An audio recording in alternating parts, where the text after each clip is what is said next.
Bonjour à tous et à toutes, bienvenue pour votre nouveau rendez-vous olympique avec Ouest France. Dans l'émission des Jeux, vous retrouverez toute l'actualité des JO de Paris 2024 qui se tiendront du 26 juillet au 11 août prochain.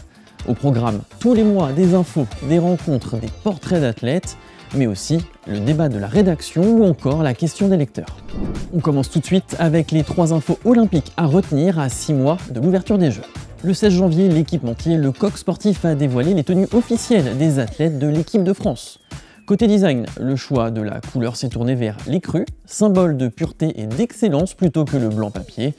La collection aura également de nouvelles teintes avec un côté un peu plus moderne, plus pop, qui représente finalement la France actuelle, a déclaré Stéphane Hachepoul, le styliste de la collection.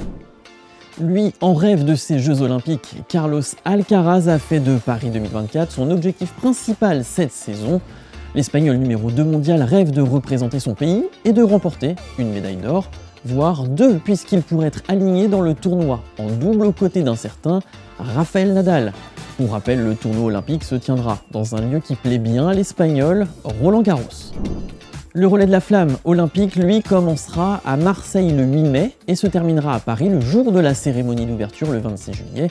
Lundi 22 janvier, Gérald Darmanin, le ministre de l'Intérieur, a communiqué sur le dispositif de sécurité qui encadrerait la flamme. Celle-ci sera protégée par 100 policiers et gendarmes dans une bulle.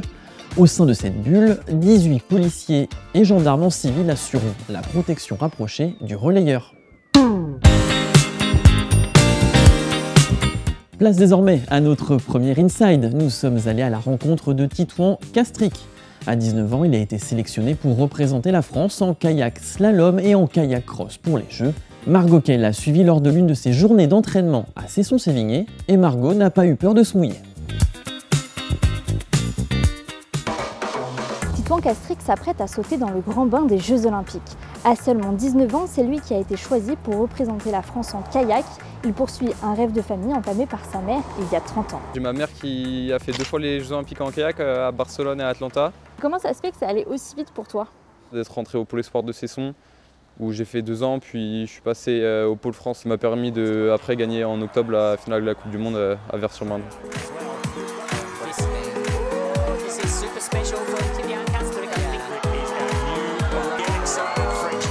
L'homme qui est juste derrière moi, c'est Nicolas Lally, le directeur du pôle espoir de Cesson-Sévigné. C'est lui qui a donné sa chance au jeune breton lorsqu'il y est entré en classe de 3e.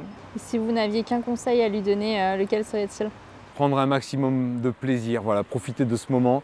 Et parce que je pense que c'est en étant dans l'instant T, en cherchant à prendre du plaisir qu'il sera performant. Pour la première fois en 2024, le kayak cross devient épreuve olympique et le breton va aussi concourir dans cette discipline mais avec un autre bateau. Donc là le cross c'est du plastique, ça fait 18 kg et là le slalom c'est carbone donc 9 kg. C'est quoi ce qui est le plus difficile à gérer en kayak cross? C'est vraiment les adversaires, en fait on n'a pas l'habitude en venant du slalom d'avoir des personnes contre nous. Donc là devoir gérer les adversaires, comment ils réagissent et les contacts surtout.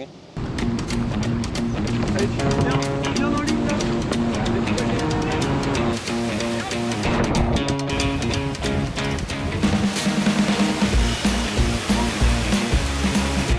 Cet été, ils seront 14 athlètes à représenter les couleurs de la France en canoë et kayak, dont 3 bretons. Bon, en tout cas, ce qui est sûr, c'est que pour moi, les JO, c'est pas pour demain. Eux aussi seront attendus à Paris pour ces 33e JO de l'histoire. Alexis et Félix Lebrun sont les 2 nouveaux phénomènes du tennis de table français. Respectivement 22e et 8e au classement mondial, ils sont de bons espoirs de médailles pour les Bleus. C'est notre interview tac au tac concoctée par Kevin Guinel. Bonjour, je m'appelle Alexis Lebrun, j'ai 20 ans et je suis joueur de tennis de table. Bonjour, je m'appelle Félix Lebrun, j'ai 17 ans et je suis joueur de tennis de table professionnel.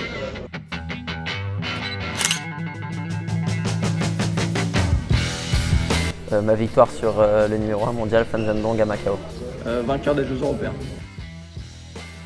Je dirais le bloc coupé. Le revers. Mon instabilité. Ma puissance. Les Jeux Olympiques. Les championnats du monde. Je pense mon premier titre de champion de France. Ma victoire aux Jeux européens. Gagner les Jeux Olympiques à Paris. Gagner les Jeux Olympiques. Classique des pâtes. Et bonne pizza. Le tennis. Le tennis. Rafael Nadal. Roger Federer. Bah Alexis. Félix quand même. J'adore mon frère, mais quand même. Après avoir fait la connaissance de nos athlètes, il est l'heure de s'attaquer au débat de la rédaction Ouest France. À 6 mois des Jeux Olympiques, la France est-elle prête à relever ce défi du point de vue de l'organisation? Victor Vellers et Diederik Pommel ont eu 90 secondes pour défendre leurs avis.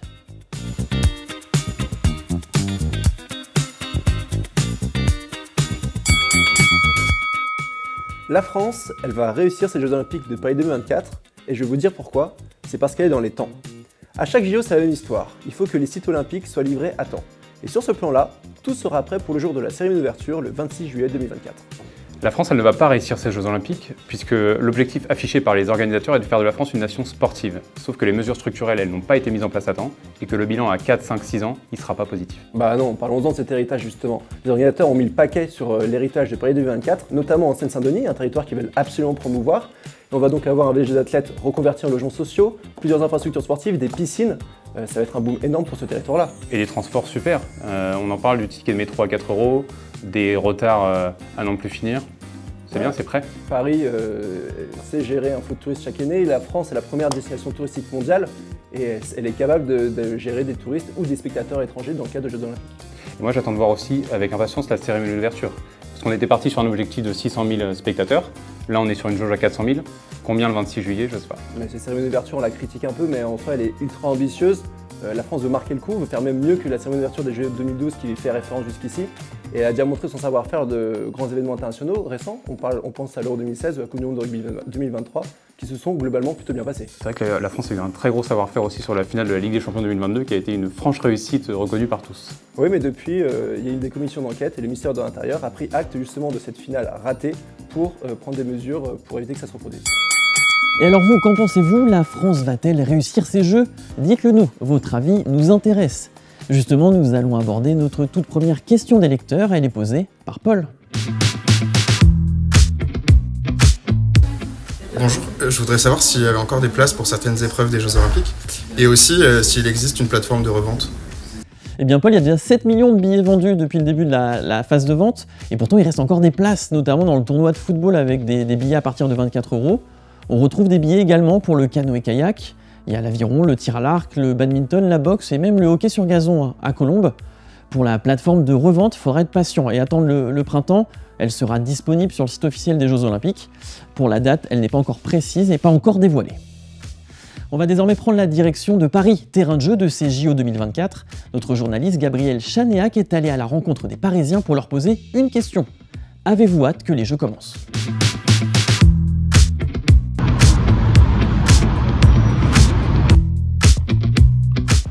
Moi j'ai assez hâte parce que ça fait longtemps qu'on attend ça quand même. Ça fait longtemps qu'on attend les Jeux Olympiques. Je pense que ça va être assez pesant l'été et tout ce monde à Paris. J'aimerais bien voir ce que ça donne un peu. Là, il va y avoir des gens du monde entier. Bon, il faut leur montrer que les Parisiens, on est plutôt cool, quoi.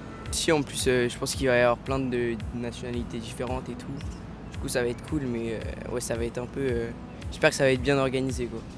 Pour l'instant, moi, je suis pas trop attention. Non, j'aime bien le sport, mais l'événement, je suis pas trop intéressé. J'ai hâte. Oui, je pense que ça va être chouette pour la ville, d'avoir plus de monde ici, d'avoir des choses à faire, des choses à voir. On a regardé pour acheter des billets, mais c'était un peu difficile à trouver des sports qui nous intéressaient et c'était un peu cher aussi. Du coup, on va regarder sur la télévision. Ça va être un défi pour la RATP encore ce matin, 40 minutes de retard.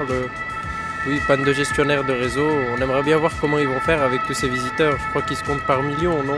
Je pense que ça va être très sympa d'avoir des gens un peu partout qui viennent au même endroit pour partager un moment ensemble. Ça va être vraiment sympa. Voilà, c'est déjà la fin de cette première émission des Jeux. J'espère que ça vous a plu.